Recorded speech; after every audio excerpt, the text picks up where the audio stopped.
আসসালামু আলাইকুম। Welcome to my channel ঝলমলে এসএসের পক্ষ থেকে আপনাদেরকে স্বাগতম। কেমন আছেন বন্ধুরা? নিশ্চয়ই ভালো আছেন। আমি চলে এসেছি নতুন একটি ভিডিও নিয়ে। রেইন লিলি বা স্পাইডার লিলি নামে পরিচিত একটি সুন্দর লিলি জাতীয় ফুল। এই ফুলটি সাধারণত হালকা গোলাপি বা পিচ রঙের হয় এবং এর পাপড়িগুলো লম্বা ও সরু নিচের দিকে ঝুলে থাকে।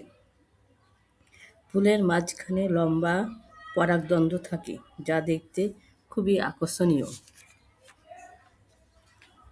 রেইন লিলি সাধারণত বর্ষাকালে বেশি ফুটে, তাই একে অনেক সময় বর্ষা লিলিও বলা হয়।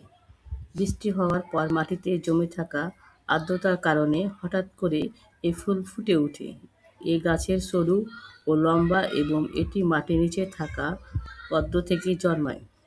বাড়ির বাগান, পার্ক বা রাস্তার ধারে শোভা বৃদ্ধির জন্য এই ফুল খুবই জনপ্রিয়। এ ফুলের যত্ন নেওয়া সহজ। এটি রোদ ও আংশিক ছায়া উভয় জায়গায় ভালো জন্মায় এবং মাঝে মধ্যে পানি দিলেই সুন্দরভাবে বেড়ে ওঠে।